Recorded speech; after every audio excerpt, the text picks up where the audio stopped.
PUAtraining.com.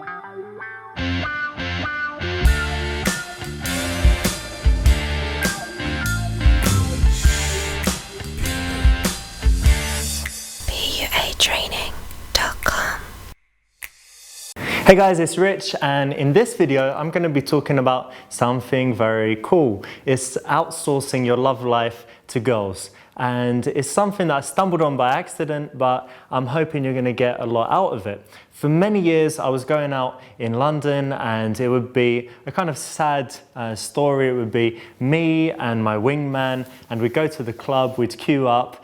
Sometimes the bouncer wouldn't let us in because they didn't want too many guys inside. Sometimes we'd be standing there in the rain, and we'd go in, and I was always slightly conscious of the first impression we were making.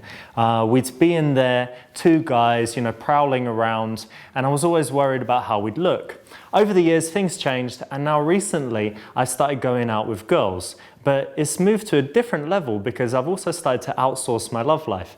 Something that you can do when you're making friends with lots of girls is you can think about whether the girl would be the kind of girl that would be accepted by other girls, liked by other girls, and a girl that could do a lot of the pickup instead of you. So it means, if there's a girl that is very bitchy and she looks at other girls, up and down, and if she's catty and if she's competitive with other girls, wouldn't be the right kind of girl. But if she's kind of playful and fun and she's nice to everyone she meets and people generally like her, then she would be the right girl to help you get other girls.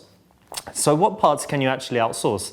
Let's assume that you come to a bar and you're with your girl and maybe some others, or maybe it's just the two of you. The first thing that you can outsource is the approach. And that means that you can send your girl to talk to the girl first. You can send her and she can say something like, oh, I like your dress, or, you've got a cool hairstyle, who's your hairdresser, I need to get mine cut. And they can talk about these girly things. You can't really do that as a guy.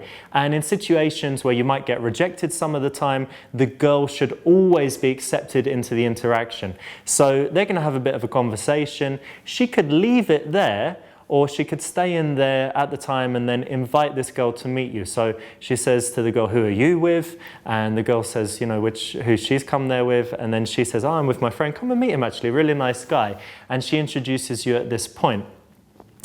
Now, if you want to outsource more of it, you can. You can actually outsource the entire process up to the point where the girl, has been out with you a bunch of times and even come back to your house. And you do that by having a brief conversation with her, getting to know her, but leaving the girl you're with to do most of the conversation and do most of the talking and basically make friends with the girl.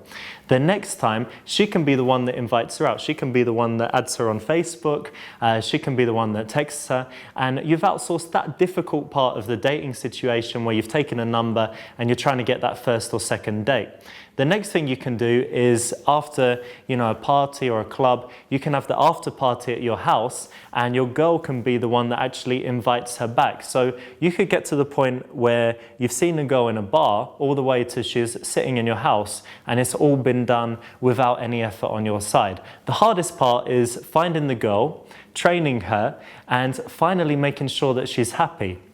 So you might need to teach her how to do this approach like I've outlined. You might need to tell her, what she needs to do at each stage. But in most cases, if she's a friendly girl, a lot of it will come naturally. The thing you need to do is make sure that she's happy. So it's fine to buy her drinks. You need to make sure she gets home okay in a taxi. And something very cool you can do is that when you're out together in a bar, when she sees a guy that she likes, you can make sure she gets to meet him, because girls don't like to approach men, but occasionally they see guys they want to talk to, but the guy might be too shy, he might not approach, and there's lots of situations where girls like guys but they don't get to meet them. So you can do something quite cool where you actually go and meet the guy. You can say, hey dude, haven't I seen you here before? You could compliment him on his clothes, or you could do what I did last time where I went up to a guy and I said, listen, I'm with all these girls, there's just too many, can you come and join me? Because because you look like a pretty cool guy. And he came and joined me, and the girls got to meet him, and it wasn't a situation where they needed to approach. So a few of my girlfriends have met guys because I've managed to introduce them. So you're keeping them happy by doing all of these things, being a friend, being a good guy, looking after them, helping them meet guys, and in return, you're going to ask the favor that they help you from time to time. But it's really going to be a pleasure for them because it's a funny thing to do. You know, you like a girl and they're going to help you talk to her. Of course, they want to do that. So that's it, guys, how to outsource your love life. And remember, you don't need to outsource every part of it, but if you want, you can do the approach yourself or you can outsource it. You can do the middle bit yourself or you can outsource it, the number close, the follow-up, the texting, the messaging, and everything all the way to the invitation to your apartment. You can outsource or you can do it yourself. It's up to you. I'm very lazy, so I like to outsource it sometimes, and maybe you want to give it a try. Thanks for watching, guys, and see you soon.